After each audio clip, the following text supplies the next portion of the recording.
आजच्या प्रोजेक्टमध्ये तुमच्या सगळ्यांचं सहर्ष विषय माझ्या गावातील ऐतिहासिक ठिकाणांची माहिती। लॉकडाऊन झालं, लॉकडाऊनचा खूप कंटाळा आला होता आणि तितक्यात हे नवीन प्रोजेक्ट कॉलेजकडून आलं। जिथे माझा जन्म झाला मला साचा अभिमान आहे। असे ते गाव म्हणजे सह्याद्रीच्या शिखरावर वसले। आपण शिंगणापूर बद्दल माहिती घ्यायला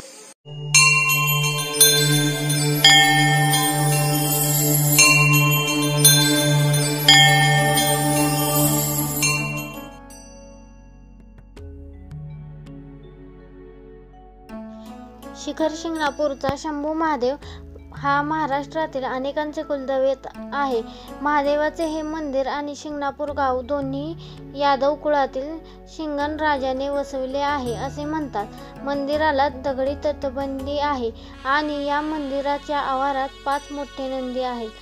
देवगिरीच्या यादव घराण्यातील शिंगण राजा येथे येऊन राहिला होता, त्यानेच शिंगणापूर गाव वसविले। शंभू महादेव हे भोसले घराण्याचे कुलदैवत असल्याने मालोजी राजे भोसले हे आपल्या परिवारासह देवदर्शनासाठी येथे येत। पाण्याच्या दुर्भिक्षेमुळे भाविकांचे होणारे हाल पाहून मालोजी राजेंनी येथे इसवी सन 1600 साली येथे एक मोठे तळे बांधले, त्यास पुष्कर तीर्थ असे म्हणत, त्यालाच आता शिवतीर्थ असे म्हणतात।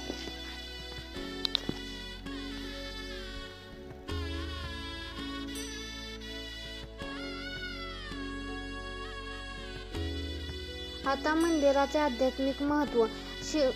एकदा काय झाले, शंकर रुसून लपून बसलेले पार्वतीने त्यांना अचूक शोधून काढले आणि पुन्हा जाऊ नये म्हणून त्यांनी परत दुसऱ्यांदा लग्न केले, म्हणून शिखर शिंगणापूरला दक्षिण कैलास असे म्हणतात। शिखर शिंगणापूरची यात्रा चैत्र गुढीपाडव्यापासून ते चैत्र पौर्णिमेपर्यंत असते।